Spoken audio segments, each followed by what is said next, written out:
I don't have a New Zealand accent, but I do a little bit of Australia. I just want to know if I'm checking in or out on that. That was a little bit British, sorry. I don't want to like throw the Aussies under the bus, but their tongue's a little lazier. My name's Nicole Crank.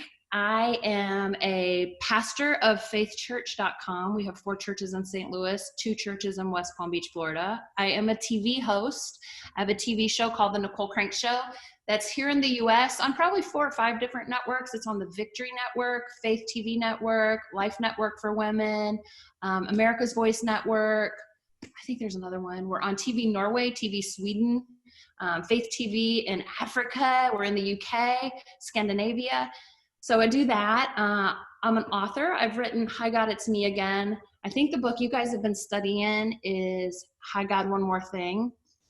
I have a book on goals, goal setting, turning goal setting into goal getting is coming out.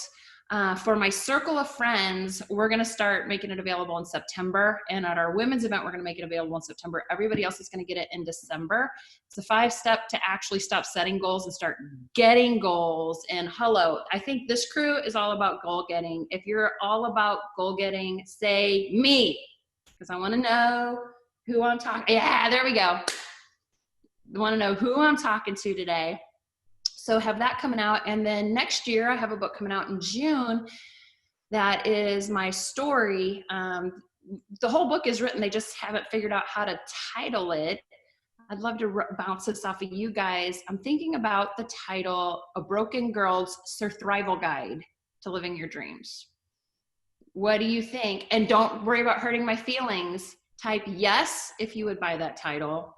No, if you're like, I would pass on it. Or maybe if you're not sure, because my daughter doesn't like it, and she's cool. She says she likes I will survive crossed out with 3 lines and written thrive. If you like that one instead, type the word instead. And check it in with a bunch of very smart people here because, see, I'm seeing some insteads. Look at the insteads coming up. All right, see, that's why I got to ask. So I was given up by my dad in Canada before I was born. I was adopted in the US when I was 3. I was molested when I was in 4th grade. I told my best friend in 5th grade what happened, and she told all the other little girls, which wasn't really a part of my plan. So I didn't tell anybody else, but then I lived this whole shame game bully bus. These are kind of things I talk about in the book coming out next June.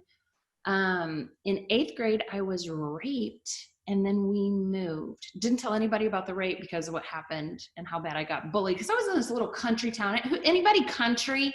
I want to know if you're more like city, suburbs, or country. Go ahead and type in. I see there's 500 participants. We're maxed out. So I want to see if you're city, country, or suburban. And so I was a country girl, little dirt road, little town. So as soon as one person heard one thing, it had a whole life of its own that was coming out there. So it got bullied really bad. So I didn't tell anybody what happened to me in 8th grade. Moved. Didn't know that a boy could possibly think that somebody like me would be cute. So made friends in high school. I said yes to everything. You invited me to a party, I was going. Didn't matter what we were doing. Hey, we're going to do a little drinking. I'm in. I was just glad to get invited. Boy's like, I want to hold your hand. I'll do it. I was just glad to get invited. I want to kiss you. Okay. I was just glad a boy wanted to see me. And I ended up a pregnant, unwed mother at 17 years old. So all of these things to tell you, it doesn't matter where you start, right? It matters where you're going, and it matters how you finish. So yesterday is gone. Yesterday is history. Tomorrow is a mystery, and today is a present. So that is kind of part of my story in a nutshell, because there's a whole second part that comes out in the book next June. The guy I did meet, I didn't realize what I was getting myself into. He had all the right medical initials after his last name. He was a bodybuilder. He had high cheekbones. He cried when I walked down the aisle. He got addicted to prescription medications. and the prescription meds turned into cocaine. Cocaine turned into crack cocaine. And once he started crack cocaine, he became abusive. He herniated my C7. He broke my rib, had restraining orders. He got convicted of 3 felonies, got divorced, went bankrupt, had foreclosure, and a 5-year-old single mom, second time, extra baggage. Christina says, I'm already crying. I'm an ex-addict. Been sober for 3 years. Come on, that's what I'm talking about. Recovering addict, says Tracy. So there was a whole second wave of things that came at me in life. But I want to let you know, sometimes when you're destined for greatness, there is this whole, I believe, I'm a pastor, so I believe in the spirit world, right? I believe that God is real, and so is the, other guy. And I think the other guy sees the light that is on the inside of you, and he tries to quench it. And so our choice is, Cecilia, next pastor's life, our choice is to let him win or tell him, not today, Satan, not today, and tomorrow ain't looking good either. So that's kind of my story, Miss Shay. I love it so much. I had no idea any of that. We spend so much time with each other. We do this every morning. I think how long have we done this, guys? I think I've done this for over a year now. And we just journal every morning. We talk about different topics. Me and my friend Kristen, we split this up each week and we just talk about things. We journal about anxiety. We journal about, our businesses, because we're all in the same business. We journal about keep going. And we talk about faith, because faith is a big concept and it's a hard thing. And then we always read your devotional at the end.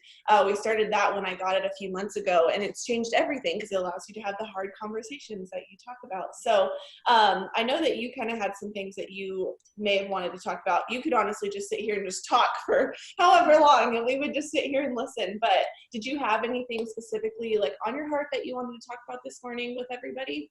Well, I know that you are running a company just through my phone. I was going to boomerang us. So wait, the all important Insta first, right? So let's boomerang. Is everybody ready? Put on your cute face. Ready? Ooh, me. Okay. So that way we can talk about and post that afterwards.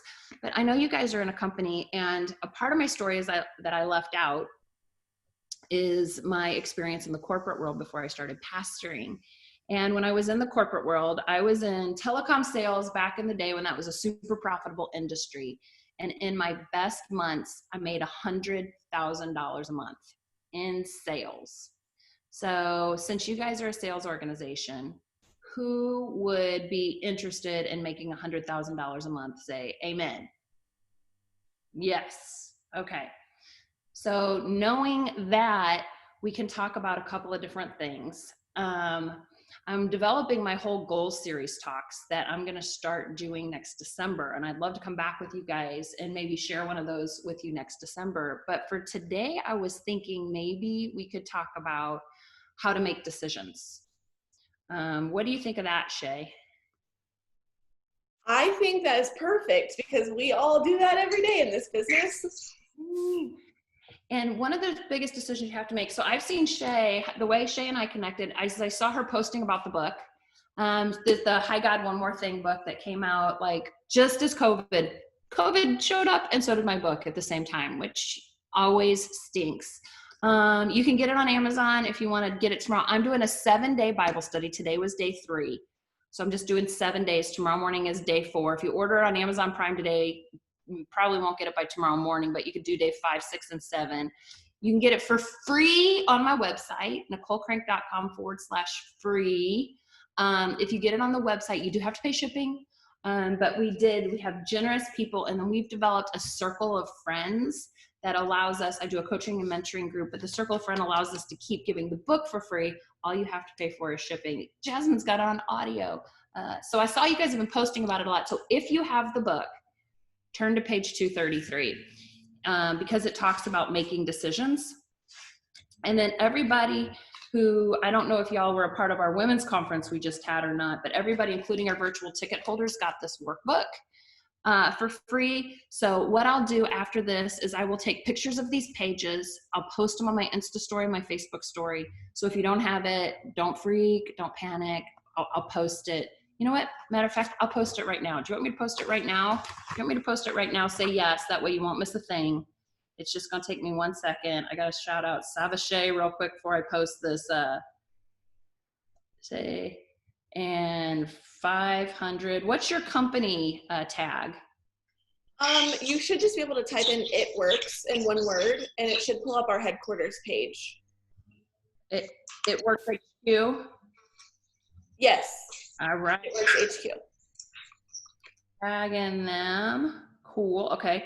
So now I'm just going to take some quick pics of the pages so you miss nothing, right? Because it can't be, you don't want to be like, well, I didn't know I was going to need this book, because that would stink. Except for I don't know how to make this work. Oh my gosh. Somebody's going to have to tell me how to use Instagram. They changed it, and now I don't know how to use it. Okay, there we go. So page 1 with my personal notes, going on my Instagram story right now. Sorry, I should have done this earlier if I would have thought about it. I just want to make sure okay. nobody misses it. I like sharing. Sharing is caring. Page 2. Got the scriptures. All right, got the workbook page. Do you guys like the fact that I'm taking a minute to do this? What's your IG? Nicole Crank. NicoleCrank. And the 2 workbook pages are there. Okay. So it's all there right now. So talking about decision making. So in sales, we have a decision to make every single day. And I told you I made a lot of money, right? And I'd like to tell you, well, I made a lot of money because I could sell ice to Eskimos in Alaska, but it's not true. I made a lot of money because I made a daily decision. A daily decision. This applies to faith. This applies to working out. This applies to feeling good. This applies to your health. This applies to your business. But I had to make a daily decision. And so our company gave us a formula. And our formula at our company was you make 20 cold calls every day. And that's what everybody did not want to do. Nobody wanted to make 20 cold calls every day because you guys know people are rude. People hang up on you. People are like, we're set. I'm fine. It gets awkward. It's the worst part of the job, but it's the most important part of the job. So every day we make a decision. Today, am I going to let 20 cold calls keep me from my future? That's probably a great question to write down. Like if you're going to write it in your comments or in your journal, post it, a little Post-it note next to your mirror. Am I going to let, and whatever your thing is, our thing was 20 cold calls. Hi, Ashley Luger. She goes to our church. Are you going to let 20 cold calls keep you from your preferred future? It's 20 calls, whatever yours is. It's 10 calls. If it's 5 reach out, I don't know what your formula is, but are you going to let that keep you from your preferred future? With that in mind, let me jump into this. So if you want to go to the Instagram on your phone and go to page 1, or it's 233 in the book. It says, hi God, I seriously need to figure this out. I need to figure this out. I don't know what to do, but if I do nothing, get this. That's one of the lines of the book I love. If I do nothing, it's still doing something. So it's like, okay, well, today I'm just going to skip my cold calls just today. It's just one day. No, your decision to do nothing is still a decision to do something. It's your decision to give up today, right? So that's already a decision. Waking up late is a decision. Not preparing is a decision. As you can see, even from the notes, right? I prepared for y'all. I have notes in the background because if I'm going to have your time, I'm going to be ready for your time. I made a decision to walk into this prepared so that you took value from the conversation. Don't walk into conversations and not bring value. What value are you bringing them? What do you know about your product? What do you know about your life? What do you know about yourself that's going to help that person? Don't help you, help them. And if you help them, they're going to want more from you because everybody's into helping themselves. You know what I'm saying? So go ahead and help them. And when you help them, they're going to want more from you. And important decisions, this is really important. Important decisions, you want to make those early in the day. And the reason you want to make important decisions early in the day is there is a such thing called decision fatigue. Carrie says, where am I reading? We're on page 233. We're only on the second line that I've highlighted in green, but I made a little pause. So there's a thing called decision fatigue. So by the end of the day, are you mentally, let me ask you yes or no, are you mentally exhausted at the end of the day and you don't even want to think about what you have for dinner? You just want to eat something good. That's decision fatigue. So you don't want to save your important decisions for the day or your cold calls for the day until after dinner when you have decision fatigue. You want to do it when you're sharp. You want to make your important, where am I going to live? What am I going to buy? What am I going to drive? Who am I going to talk to? Where are my important conversations? No, have all those early in the day so we don't have decision fatigue. And then any decision that you can make that's just like rando. I picked this outfit out, PS, just because we're, a lot of girls on here. The best part of the outfit's the pants. And you didn't even get to see those, but I am wearing pants on Zoom. So make decisions that you can make the night before. It's not that important what I'm going to wear today, so I'm going to set it out the night before. It's not that important what I'm going to grab and go in the car for breakfast or lunch, so I'm going to set it out the day before. It's not that important what I'm going to eat for dinner tomorrow night, but tomorrow night by the time I get home from work, I'm not going to want to think about it, so I'm going to defrost it the night before. When I'm cooking dinner tonight, pull the next thing out of the freezer to make it the night before.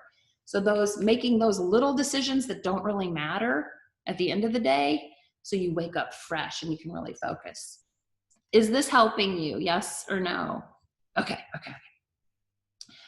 Says, I don't want to make a decision to do nothing. We're back on page 233. Come on, I need to know what to do. And if you saw my notes, if you're looking at the Instagram, it says decision paralysis. So decision fatigue and decision paralysis are two real things. So what is decision paralysis? Decision paralysis is when you have options in front of you and you're like, I just don't know what to do. So you don't know what I'm talking about right now.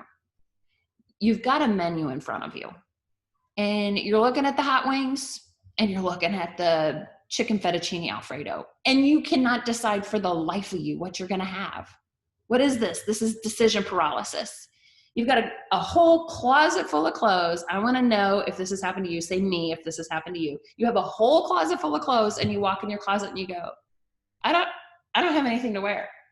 What is that? Decision paralysis. A lot of times what we need to do is we need to simplify our selection. You walk into a whole closet, too much to choose from. I don't know what to do. Okay, I'm going to wear jeans. Okay, now we've gone from this part of the closet to this part of the closet, right? I'm going to wear jeans. I can pick jeans out. I can do that. You pick out your jeans, and then you're like, okay, now I need a shirt, a casual shirt. So when you have decision paralysis, simplify the choices. And when you have decision paralysis, pull in wise counsel. When you have decision paralysis, that's time to pull in God. Let's go back to page 233. It says, do I stay or do I go now? Is not just a line from a song. And I'm not a singer. It's not just a line from a song. It's the reality of where we're stuck. Decision paralysis. I'm looking both ways and I can't afford to screw this up. This is talking about trying to figure out where to live, what car to buy, what relationship to launch into, what relationship to press pause on, who to surround yourself with, your friends. That's why I have that circle of friends group, because psychology says that we are the sum total of the 5 people we spend the most time with. Here's the really cool thing is one of those 5 people, all 5 of those people don't have to be in person. You can spend the most time with whoever you want and podcasts in your shower and podcasts in your car and in groups like this, learning from Shay. So you can be in situations like this. And now Shay is one of your 5 people who you are the sum total of.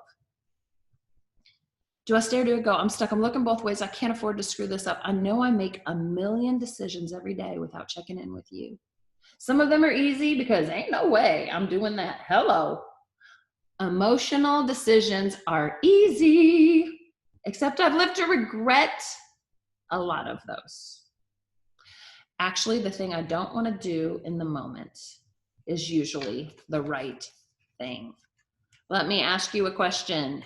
Have you ever made and regretted an emotional decision? Type the letter O. Just the letter O in comments. Let's see it. Let's see it. And that is why, let me go to the scriptures in the back. I want to go to the second scripture down. Trust in the Lord with all your heart. Lean not to your own understanding. Acknowledge him in all your ways, and he will direct your path. Acknowledge him in all your ways. Here is the formula to make good decisions. I'm trying to see my timeline here. We've been on for 23 minutes. So what is this, a 30-minute call, Shay? It's as long as you want it to be. I don't think any of us are complaining, so you take your time. I want to give you a 4-step decision process to making decisions. It comes on page 2 of the book.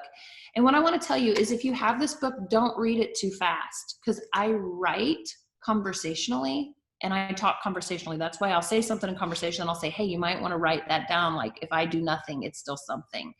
Or when I'm talking about decision paralysis or decision fatigue.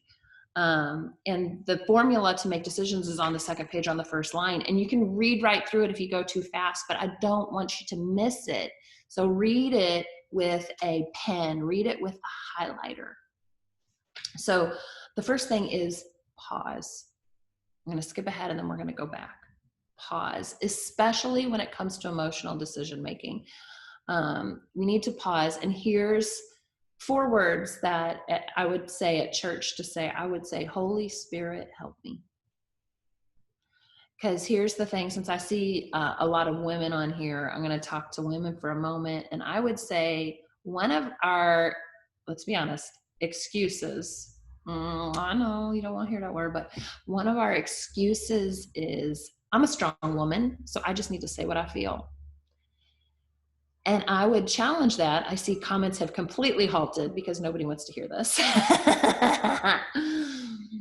I would say the challenge is, it takes a stronger woman to hold your tongue than it does to say whatever you feel whenever you feel it. So I don't know how old y'all are. I am not a spring chicken. I'm grown. I'm over 40. So glean from my 40 plus years of experience and messing that up. Holding your tongue. In James, it says, the tongue is such a little member, such a little thing, like the rudder of a ship. They put a bit, this little bitty bit in the mouth of a horse, and it guides the whole horse. They put this little bitty rudder, like your tongue, on the back of a ship, and it guides the whole ship, and your tongue will guide your whole life. Jasmine Roberts, congratulations on your birthday tomorrow. Happy 24.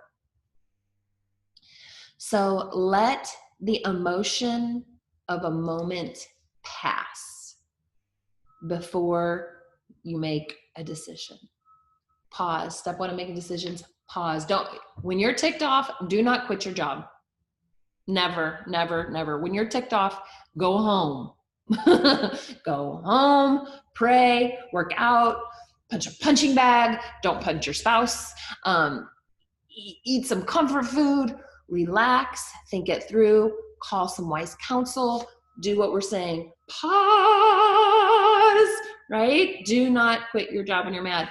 When you're mad at your spouse, don't tell them, I don't know why I ever married you, because you're planting seeds of doubt in your relationship.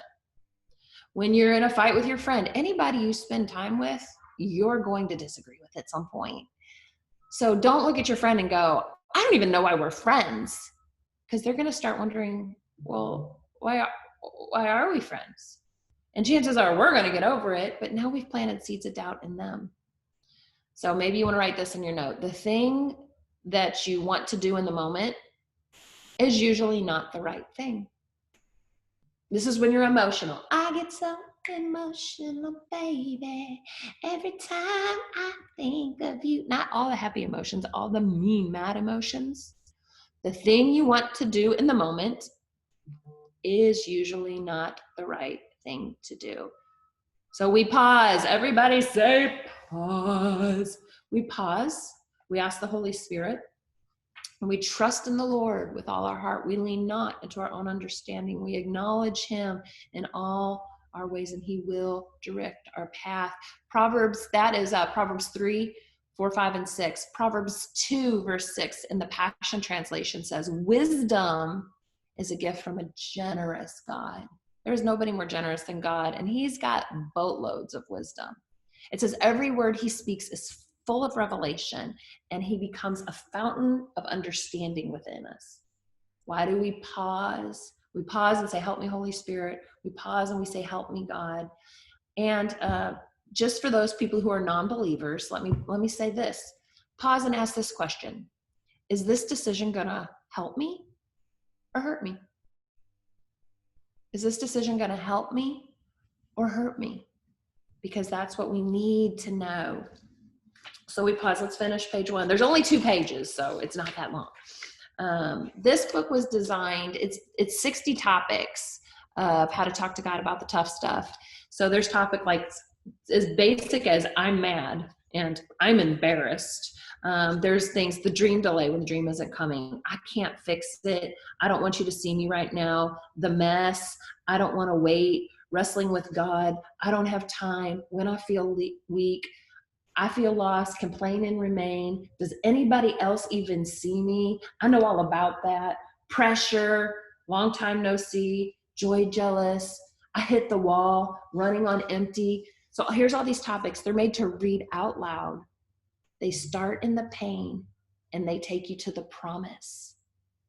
So we're in the pain, right? I need a new decision-making plan.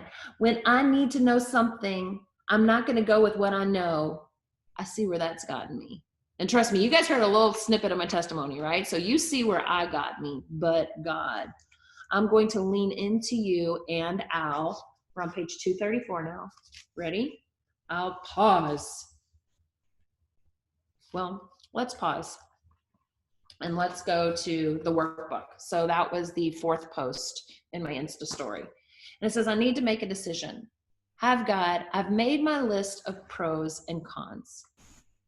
While we're pausing, if you're making a big decision and you've never made a list of pros and cons, we haven't really paused to think it through or let God speak through that list. I've Googled tons of related questions. If we haven't done the time to Google the research and we're making a decision, Google the zip code you're thinking about, Google the car you're thinking about, Google the company you're thinking about, Google the people you are thinking about. Do you guys know when we interview something, the very first place we go is social media? Girl, if your social media is sketchy, clean it up, right? No, people look there. Go. So if you have not Googled that boy, if that boy only has pictures of him and nobody else from his past, he's shady. Just saying. So do your research. I've called my friend, my parents, and my significant other for their input. And at the end of the day, I'm still baffled. Is anybody in this position right now? Type the word now. Aw, Kylie says, I'm obsessed with you. You're so cute. What in the world do I do? Which way do I go? Which decision do I make? I guess it's time to ask the one I should have asked first. Okay, I do this all the time. I make tons of decisions without consulting God. So this is a step I'm hoping to really help insert in your life plan. You are all-knowing. You planned my path since before the foundation of the world. You might just be able to shed some light on the situation. After all, you've done so much in the past. So here's what we're going to do. I want you to commit to doing 1 in the comments, but I'm going to ask you to do 5. 5 is the number of grace. So here's another thing I learned in sales. In sales, the first objection they give you is not the real objection. It's the thing off the top of their head. They think it's easy. They don't even have to really think. Just the first objection is not real. If you stop when somebody gives you the first objection, you didn't even really get to the real objection to try and deal with it. How about this? Number 2, the second objection, still not real.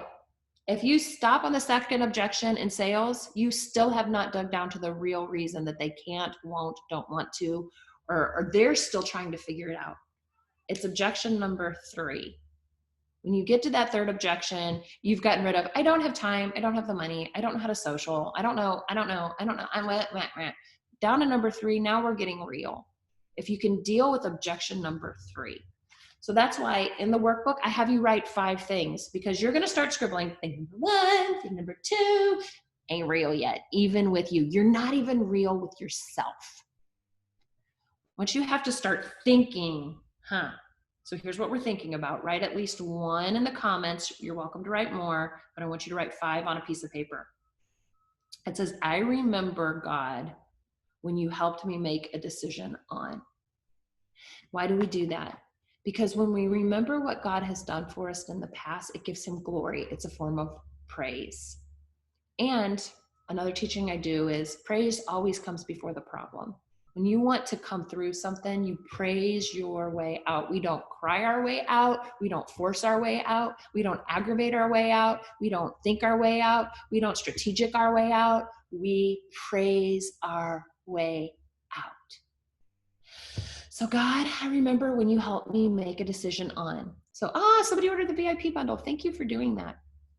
So I want to know, what is one thing God's done for you in the past? I'm going to pause. I'm going to wait for you to say some things. It's your turn to talk. When I was laid off and I decided to go full time with my business. Okay, joining this business, this opportunity. I remember God when you helped me to leave my abusive relationship. That's a good one. I'm really proud of you. Telling me to let go of dead weight, a hard one. That's incredible. Saved my life. I love that. Abusive husband, depression, home to my babies. Oh, got me through the death of my children's father. So sorry. And I'm so glad that God was there for you. Helped me move back home. Yes, this is seeing the vision. Forgive my mom. I love this. Now we're giving God some glory. Now you're only putting 1 thing in the comments, but you're putting 5. Can I trust you to really put 5 things that you remember God has done for you? We're back to pause. We're at 34 minutes, so I'm gonna roll through the rest of these. If you get my book for free on my website, you get in my circle of friends free for 30 days. I am doing decision making next week in my circle of friends. I'm going to go through all 4 steps, and you get access to everything I've already done. So I usually do at least 1 interview a month on my circle of friends. So Michelle Williams from Destiny Child, Travel with Beyonce, walked through depression and a bad breakup. We talk about that for an hour. Devon Franklin, Hollywood producer, produced the movie Breakthrough, is producing the Cheetos movie right now, worked with Mel Smith for years, wrote a couple of books on relationships, married to Megan Good. He talks about the role of a man in the relationship. I did a 1-hour teaching about the role of the woman in a relationship.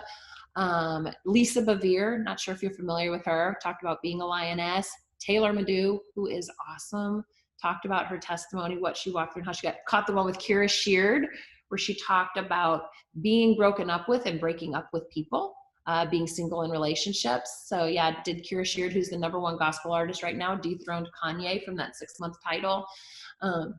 Somebody else says, Haley says she loved Taylor's interview. Victoria Osteen and her daughter, Alexandra, did an interview with me and Ashton talking about the parent-child relationship and how that also works between us as the child and God as the parent. Christine Kane was on with me last week. We did Unstoppable, how to be unstoppable in life. So lots of really cool people are on there. You have access to all the past stuff. And if you don't want to continue the circle of friends, just set a little calendar reminder. Hey, Siri, in 29 days, remind me to get out of the circle. Boom, you're done. It's easy. You gobble everything up for 29 days. But for now, number 2, 1 pause. Number 2, it sounds so simple and so cliche, but it's so real. Pray. Pray. I mean, take time. What is prayer? Don't be afraid of prayer. Prayer is conversations with God. Prayer is the reason I wrote this book. I've got another book too. It's called Hi God, It's Me Again. What to pray when you don't know what to say. Pray. I help you. If you don't know what to say, open this up. Let me say it for it. Say like I'm reading it to you. Read it out loud. All this is a conversational icebreaker with God. And get you talking about this stuff like, no, God, I can't talk to you right now because I'm afraid I'm going to cuss. You know what? He's a big boy. He's going to get over it. He would rather have a conversation with you where you cuss at him than not talk to you at all. Chances are by the end of the conversation, you're going to apologize for cussing, right? Chances are. But 2 Chronicles 7:14 says, if my people who are called by my name will humble themselves and pray. and seek my face and turn from their wicked ways, I will hear from heaven. I will forgive their sin. He's going to forgive you for cussing at him. And I'm going to heal their land. If somebody runs to write down 2 Chronicles 7:14, also Jeremiah 33:3 says, call to me and I will answer you. And I will tell you the great and hidden things. I will tell you the unknown. Prayer is such a second awesome step. Number 3 is listen for peace. And number 4 is obey. And I'm just going to give you Isaiah 1:19 real quick. If you are the willing and the obedient. So I'm going to finish up here because I don't want to keep you guys all day. But if you call wise counsel, finding wise counsel, getting the right people around you, I kind of gave you that little preview earlier. Getting the right people around you. If you don't listen to the right people and you don't listen to God, if everybody gives you good advice and then you don't listen to it. So number 4, sorry, somebody's writing it down still. So you pause, you pray, you listen for peace, and you obey. So the obedience is the big part, right? Because a lot of times we hear no, and you're like, well, okay, it's no, but I'm just going to try it anyway for a minute. And that's not no. So obedience, there's a scripture in the Bible that says obedience is better than sacrifice. And then I'm going to finish that on Circle of Friends next week. Thank you so much. Y'all who loved that, we love all of that. That was such a good, topic to speak about because we have to make decisions all the time. As a business owner, you make decisions on how, like, your own work ethic, on your own, decisions on every single day, that all the things that we do, the way we lead our team and all the things. So that helped a lot. Thank you so much for this. I did record this because I know we maxed this out and we have so many people that wanted to be on here. My phone is blown up right now. I didn't make it. Please tell me you recorded it. So I did record it. I will post it up on my YouTube, but thank you so much, Nicole, for taking time out of your day to do this with us. We appreciate you so much. Oh, it is my absolute pleasure. I love that you guys are in a business that helps people. Thank you for doing that. I'm in the business of helping people. And in honor of y'all, I actually worked out today. So we actually talked about that. I made everyone do a 21-day challenge. I was like, it takes 21 days to make a habit. Now start working out. And so we fail together. Some days I get on here and I'm not sweaty, so they know I didn't work out. It totally gives it away. But yes, we are proud of you. And I will text you after this. Thank you so much. We will see everyone else tomorrow. And don't forget to order your book. Bye guys. Thank you, Nicole. Thanks for having me.